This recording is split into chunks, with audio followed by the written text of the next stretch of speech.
It's been a long time since I've published a video, and just mainly I've been too busy. So yeah, I think everybody knows what that's like.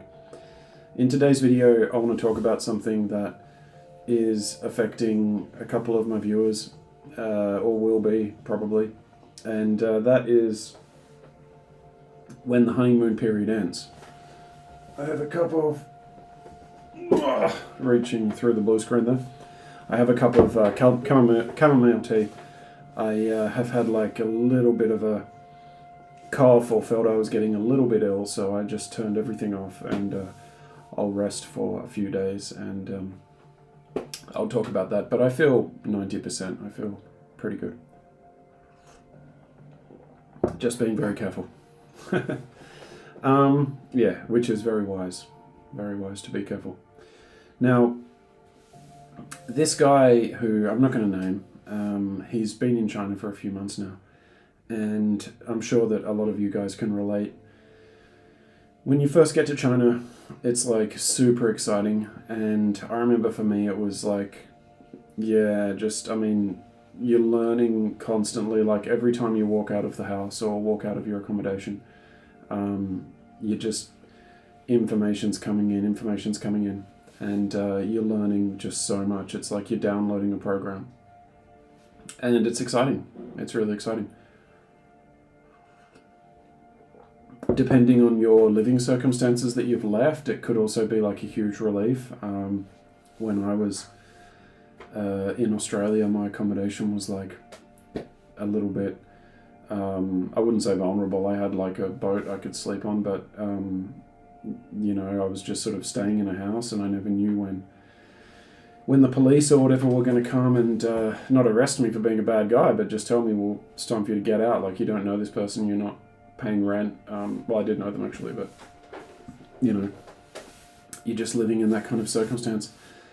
And it was a big relief for me to be in China and not have to worry about like where I was staying. I knew where I was staying. But after a couple of months, the food, the people, and so on, there does come a time when the reality sets in. Your friends that you're missing, that you're trying to talk to, you're trying to keep in contact with them, they're starting to move on. They're messaging you, replying to you less and less. You might be seeing photos of them on social media out on a Friday night. Guess what? They're not talking about you. You're gone. And this reality starts to sink in that, yeah, this is where you are. And you see some things that maybe you think, well, I don't like that. In China, you might see some like guy spitting on the street or something like that.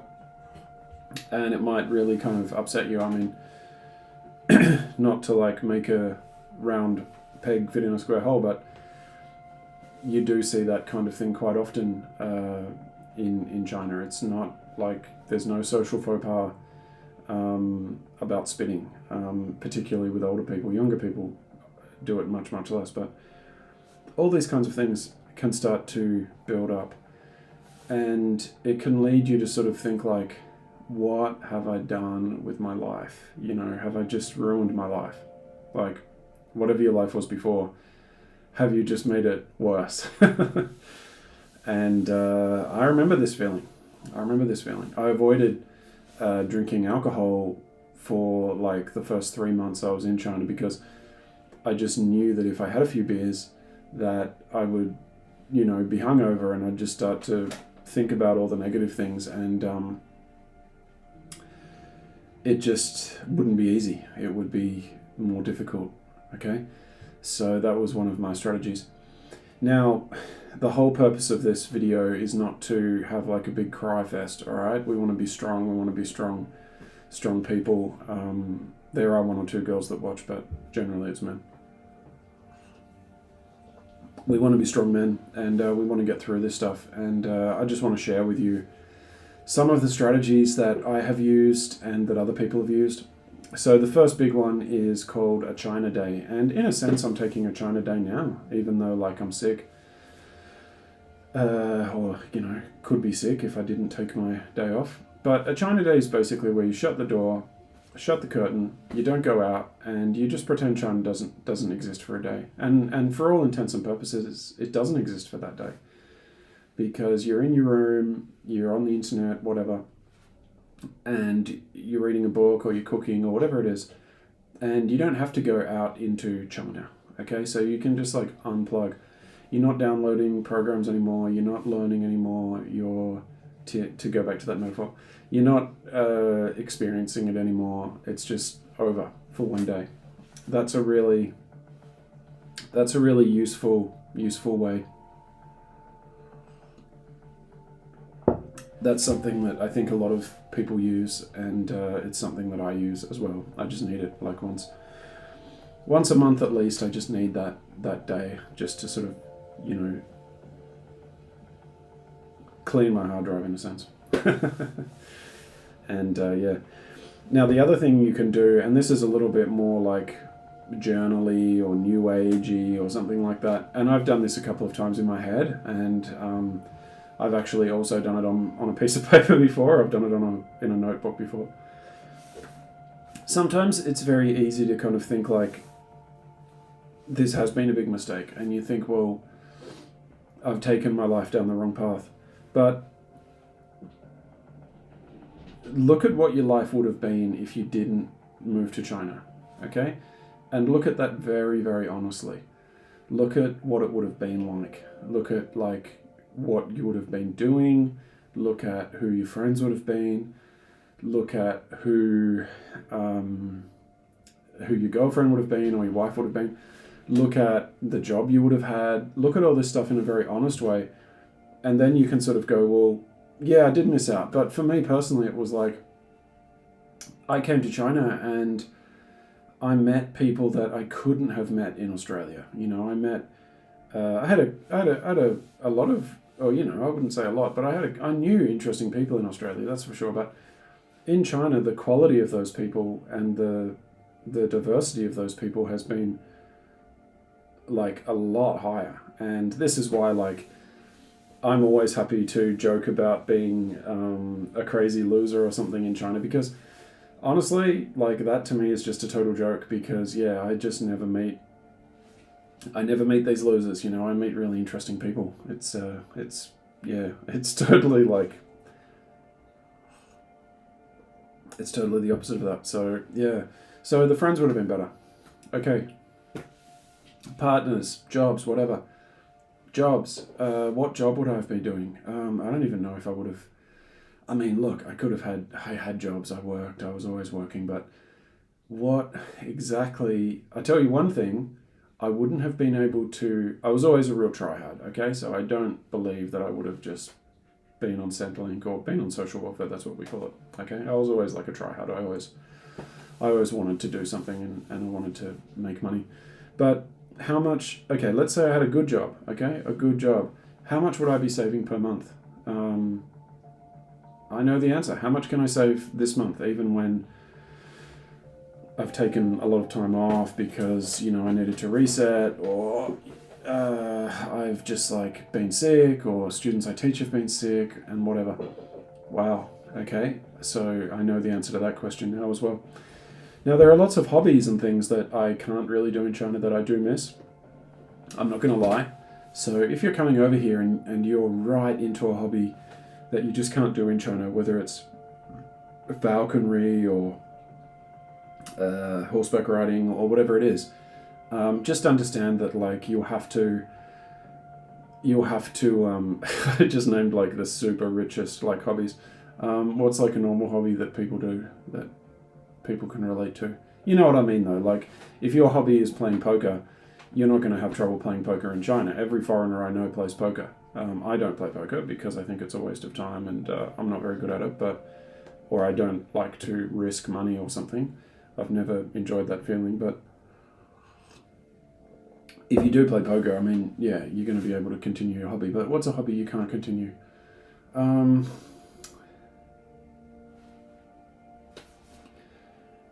Anything to do with boats and stuff like that.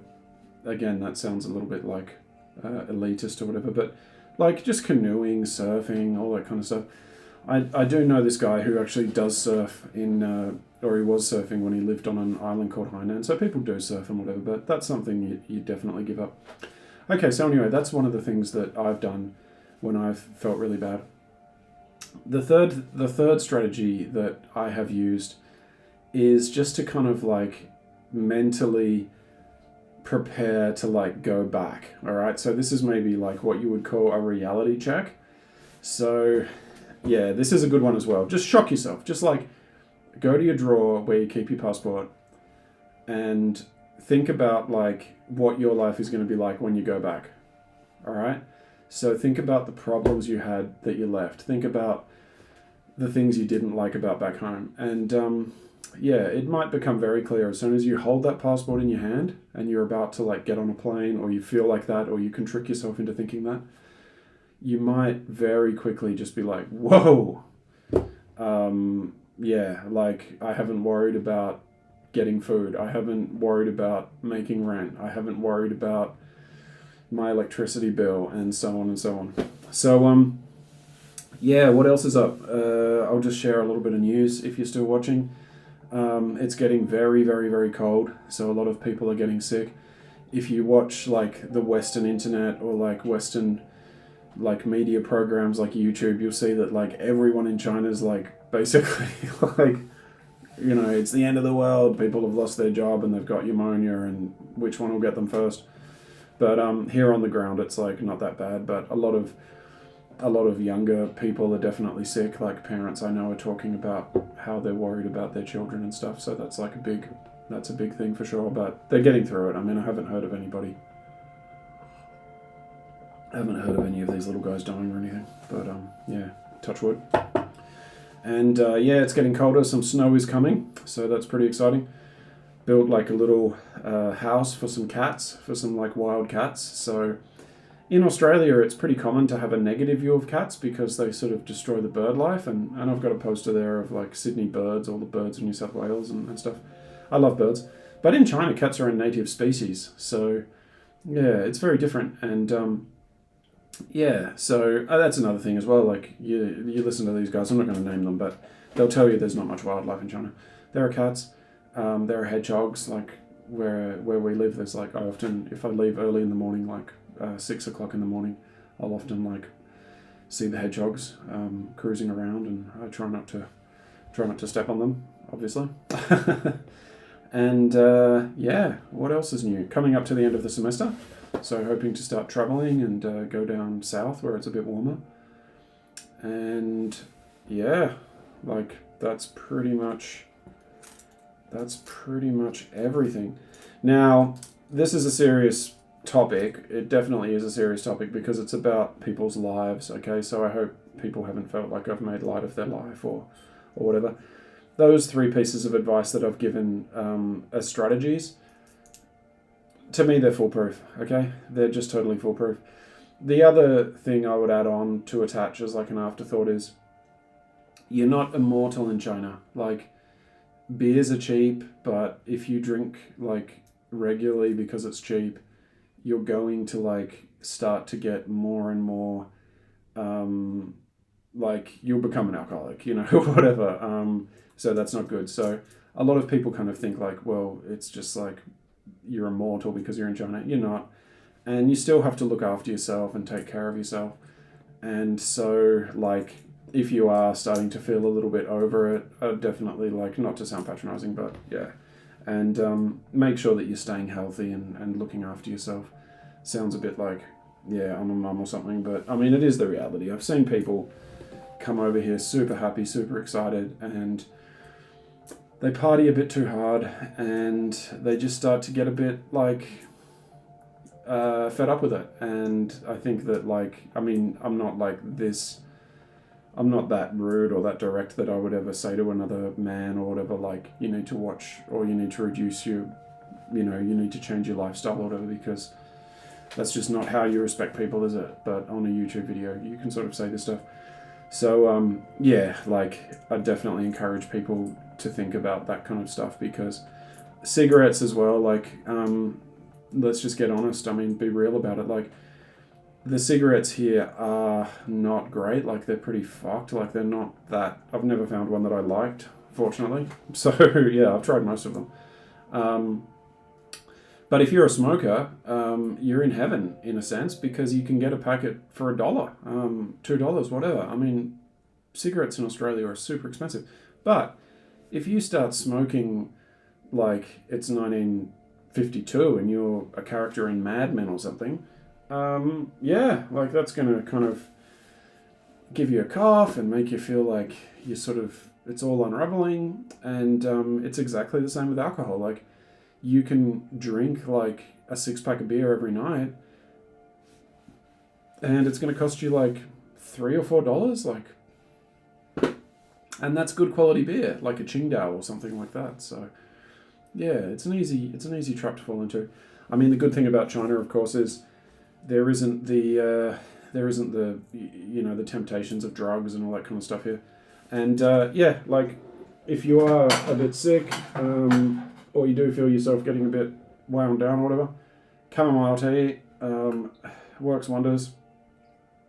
Really good hangover cure as well. Drink gallons of the stuff. You can buy it in markets. It's just everywhere. It's super cheap, and really benefits you and stuff. So yeah, definitely look at China as a place where you can be healthy and you can be happy. And that's another trick that, well, not a trick, but it's another strategy you can use. Like, this is not just a party place. Like, this is a place where you can fulfill your potential and you can do great things and you can make your dreams come true. And yeah, having this kind of mentality is definitely going to get you through those dark periods that pretty much everybody has, especially as winter comes along and as you adjust to a new job or a new lifestyle or whatever. So yeah, anyway, hope everybody's well. And yeah, thank you.